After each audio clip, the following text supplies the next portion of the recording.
vibes. And I want to start by thanking our new subscribers and our returning subscribers. We value you, we appreciate you, and we really thank you so much.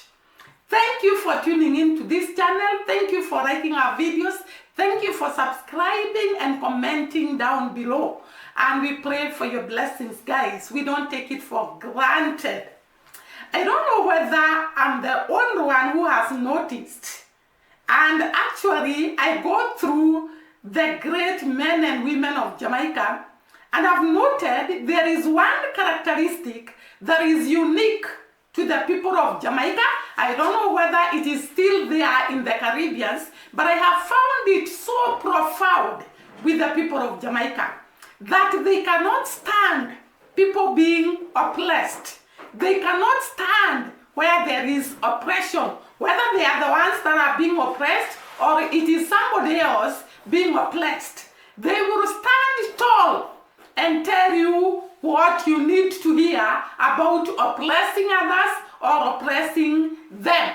And this is the kind of characteristic I have loved about the people of Jamaica. You know, many people will see others suffering and they will not highlight about it. They will not talk about it because after all, you are not the ones who are suffering. But the Jamaicans, when others are suffering, they feel it. They want to talk, they want to sing, they want to make poems about the sufferings that people are going through. This is a characteristic that is very unique to the people of Jamaica, because I've not seen it with other countries, because the other countries can fight for themselves, but they don't fight for others. But Jamaicans will fight for themselves and also fight for others. And when I say this, I'm sure you can relate with what I'm talking about. Because there is this time in the Olympics, Paris Olympics, that people were being fed with food that was not enough, and the living conditions where they were sleeping were bad. The first people to highlight the problem that was there were the Jamaicans. And I want to tell you, they will not stand being treated badly. They will not stand being discriminated. They will not stand being oppressed. And that is what I love about the people of Jamaica. And apart from fighting for themselves, they'll fight for others. And I'm going to highlight some of the great men and women who fought against oppression, against humanitarian mistreatment, and they were categorically fighting for it and very zealous about it. These people are actually from Jamaica. You can see a lot of people that actually talked about the independence of some of the African countries were Jamaicans. And if I may start with the country itself, look at Nana. Look at those people that were captured from West Africa as slaves, and they were taken to Jamaica. They refused to be oppressed by their masters. They refused to be closed down, and they escaped and went to the forest to fight in unity against their enemy. So they did not just sit there, lament, complain, and cry. They had to act. And that is one of the characteristics of the Jamaican people. They don't just sit down to complain. They don't just sit down to lament. They will not just sit down to talk behind the curtains. They will speak their minds. They will talk about what they are suffering from. They will tell you off if you are an oppressor. So we have several people. I cannot be able to exhaust all of them because there are many from Jamaica that were actually fighting against oppression. But I'm going to start with one gentleman I saw, and I have not yet mentioned his name in my videos, but I came across him and the work that he did to fight for the oppressed. His name is Henry Belafonte. Henry Belafonte, Harry is not actually Henry. Is it Henry or Harry? the Jamaicans in the house will tell us. Belafonte was most famous Jamaican activist and civil rights humanitarian. So he could actually talk on behalf of the people, stand for the people who are oppressed. He was also a political activist.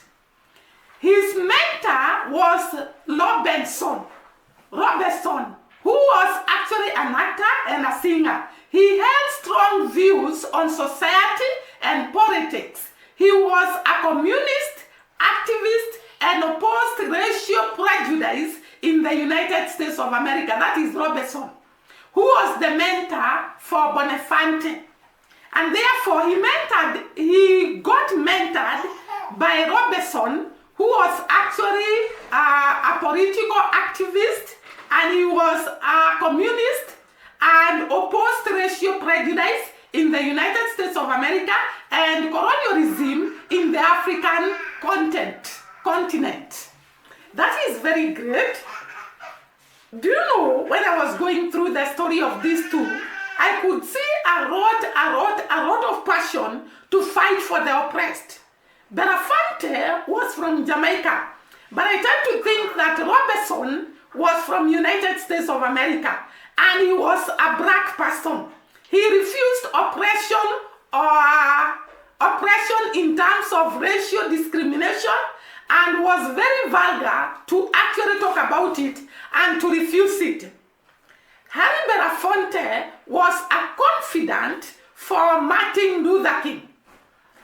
He was actually very, very vocal about oppression of the people, and he could talk against it.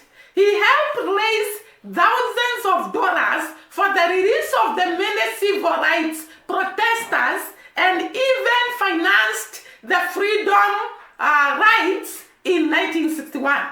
So he was looking at these protesters who have been put in jail because they are protesting against oppression, and he raised money to actually make them be released from the prison. Apart from that, he financed the freedom rights in 1961.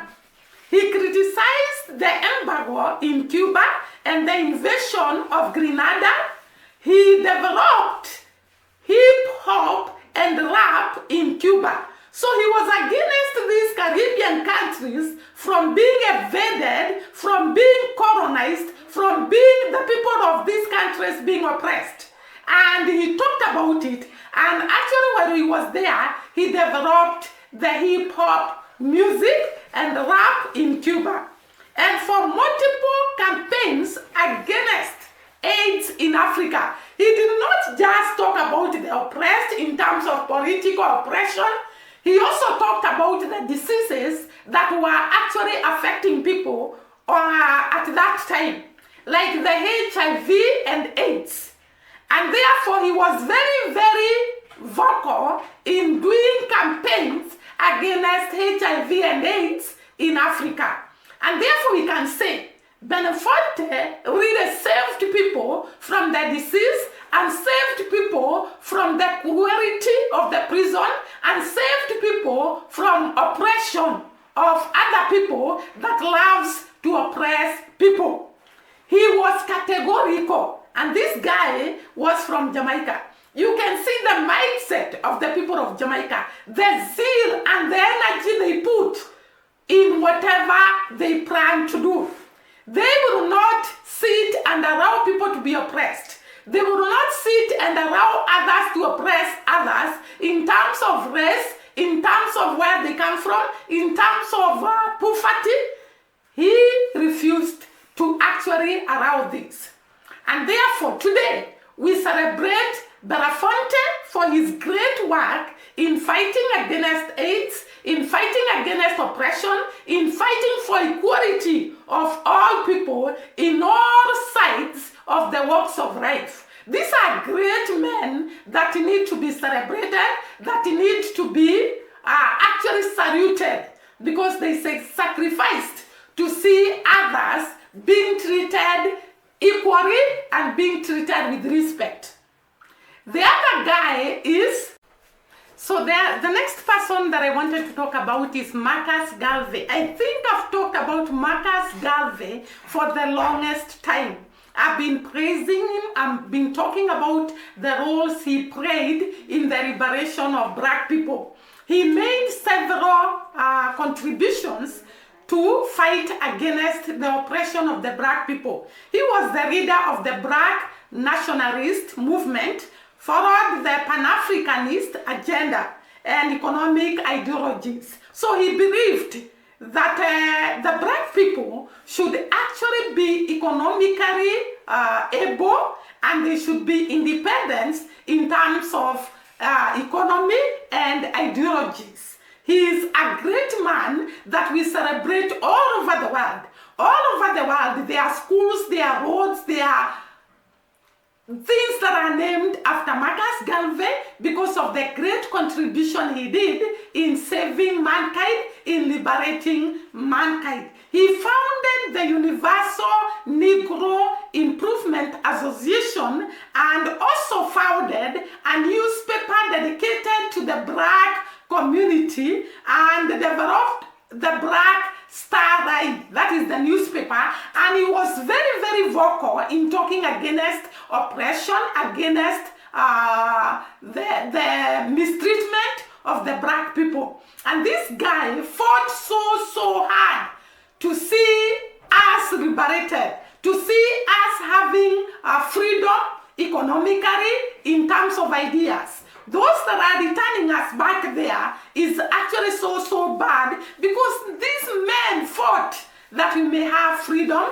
that we may have liberation, that we may be free from every angle of life, so that we can enjoy the freedom. And therefore we celebrate Marcus Garvey as one of the greatest men that actually fought against oppression, fought against racism, fought against the minority being seen as if they are nobodies. And these men stood firm and declared, we cannot just sit and see our own being oppressed, and see our own going down, and see our own going through hardships. Guys, I have a cold and maybe I'm not talking so well, but bear with me. So you can see how these men were passionate about fighting against oppression, and it is like it was in their genetics. They were fighting so naturally, without fear, without being coward. They stood firm on what they believed. They declared to the whole world what they believed. We read also about Paul Bogra, who actually fought against oppression, and he was actually a Jamaican. He categorically refused the oppression of the people and fought tirelessly until he was hanged. That is how dedicated the people were to fight against oppression. And this is in the blood of the Jamaican people, to fight against oppression, against racism, against discrimination of any kind. And I remember when I see the Mwango being attacked, the Jamaicans are usually very bitter about it, and they talk about it with a lot of bitterness, not really bitterness, with the heart of fighting for the Mwango, because they hate to see people being oppressed. They hate to see people being accused wrongly. They hate to see people just targeting others for their own gain. Jamaicans will fight this and will fight for people very much with all their hearts, with all their strength, until they see that freedom has been attained or oppression has come to an end. The next person that really fought against oppression was Bob Marley. We all know Bob Marley because of his music, the Rastafarian, the reggae music, and the Rastafarian movement. And I tell you, this guy was also very zealous to talk about oppression. He called out for unity among the Africans and those who were marginalized.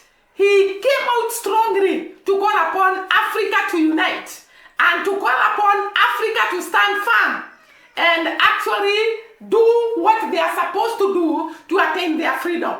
His songs include Zimbabwe Survivor.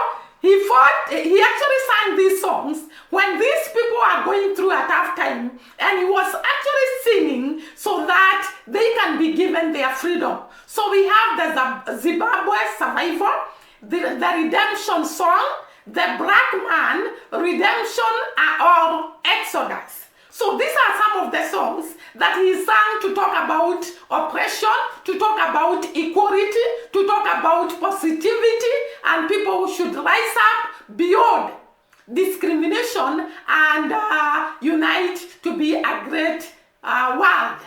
His songs, I have said, he sang a song on Zimbabwe because Zimbabwe at that time had not attained independence, and some of these songs actually contributed to Zimbabwe attaining independence. The Redemption Song, the Black Man Redemption, and the Exodus or the Exodus. These are some of the songs that this guy, Zira sang so that they can liberate people who are going through oppression. I remember there is this video I shot, and I was talking about Bob Marley when he found that the two readers in Jamaica were not agreeing, and people were suffering because the readers are not agreeing. I think the opposition leader and the reader was in the government, and he called them in one of his concerts and held their hands and made them to greet each other and declare peace. And for sure, after leaving the concert, those readers went and declared peace. That is how Jamaicans hate oppression. They hate people that oppress others. The next person is Miss Rue, who contributed a lot in terms of art, in terms of drawing, writing, so that people can be liberated and can have freedom they desire. There are so many people in Jamaica that were very, very zealous to talk about oppression, to talk about equality, to talk about all those things that bring human beings to pain. And they could refuse it and talk about it loudly for everyone to hear. So the other person is, the next person is Rinton Kwesi. Rinton Kwesi, maybe he's not known so much in Jamaica, but he contributed a lot in the African Caribbean people. He was very zealous in talking against oppression and talking against, or rather for, those people whose voices were not loud enough. He showed the world how the government of Margaret Thatcher affected the day-to-day lives of Jamaicans, and he helped bring police brutality to right and establish an educational trust for Jamaican school children. This guy did a lot. And I don't know whether the Jamaicans in the house recognize him. He was called Rinton Kwesi John. He said that he actually highlighted about the government of Margaret Thatcher and the way it was affecting the day-to-day lives of the Jamaican people, and he helped bring police brutality to right and establish an educational trust for Jamaican school children. He contributed a lot to the welfare of those without voices, those that cannot be heard, and was very vocal to fight for them. The next person is Renford Harvey. Renford Harvey. He brought awareness of AIDS and its dangers. He fought for the minority, as he was calling them, because he was really so keen to fight for what he called minority, because he was associated with LGBTQ, and he was actually fighting for them and fighting for the sex workers and for the prisoners. He was actually very loud to talk against their oppression, their discrimination and all that. But finally, he was murdered because of his sexual orientation in 2005. People could not take, because Jamaica, all these groups are illegal. And therefore, he could not survive in Jamaica, talking so vocal about these groups that are prohibited in Jamaica. And therefore, he was murdered because of his sexual orientation, and he really did what he could do to fight maybe for these people that he thought were very, very important to him. To Africans and to Jamaicans, and I don't know whether it is all the Caribbeans, these groups are not recognized. And we actually, because most of the people in the African region and even in the Caribbean are Christians, we don't believe in this, and therefore that is why this guy could not actually survive after talking about these groups and talking on their behalf and representing them.